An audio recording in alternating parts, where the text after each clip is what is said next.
ہمارے ہاں عموماً بیوٹی پارلرز پر جب دلہنیں تیار ہوتی ہیں تو اصل نہ کھال نظر آتی ہے نہ بال نظر آتا ہے، کچھ بھی نہیں، بالکل ایک نئی مخلوق نظر آتی.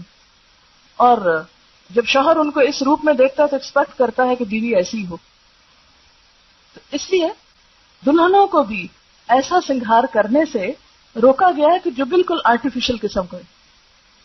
کوئی بھی پرماننٹ نقش و نگار، جیسے وہ گودنا اور گدوانا جس کو کہتے ہیں، یا آرٹیفیشل اتنی کلر کوٹنگ کہ اصل اسکن کا پتہ ہی نہ چلے، یا اسی طرح بھووں کی اصل شیپ کو بدل کر کچھ سے کچھ یا ساری اتار کے تو اپنی مرضی سے پینسل لگا کے ایک نئی شیپ دینا، یہ سب اس میں آ جاتا ہے.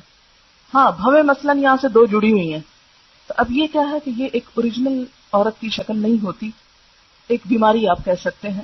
تو اس میں اگر ان کو الگ کر لیا جائے تو وہ فطرت پر لانا ہے، فطرت میں تبدیلی نہیں ہے. فطرت میں تبدیلی کیا ہے کہ اصل سارا کچھ اتار دیا آپ نے اور اپنی مرضی سے لگایا. اور یہ جو دو جڑے ہوئے ہیں ان کو الگ کرنا فطرت میں تبدیلی نہیں، فطرت پر لانا ہے.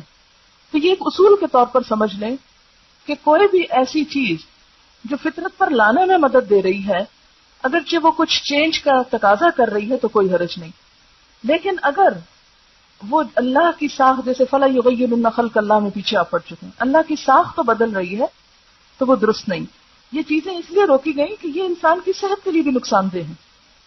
آپ دیکھیں نا اپنے بالوں میں دوسرے کسی مردے کے بال وہ کاٹ کے لے آئے اور لگا دیے آپ نے، تو وہ ایک ہو سکتا ہے کہ آپ کی اور اس کی جو جسم کی بیماریاں ہیں یا اور چیزیں ہیں ان میں کچھ فرق ہو تو وہ دوسرے کے بالوں سے ٹرانسفر ہو کر آپ کے اندر چلے جائیں. یا سب سے بڑی بات یہ کہ دھوکہ دینا منع ہے، کہ کوئی سمجھے کہ یہ اس کے اپنے بال ہیں اور اپنے ہیں نہیں. تو یہ ساری چیزیں جو ہیں جو دھوکہ دہی میں آئے، فطرت کو بدلنے میں آئے، اللہ کی ساخت بدلنے میں آئے، وہ چیزیں درست نہیں ہیں.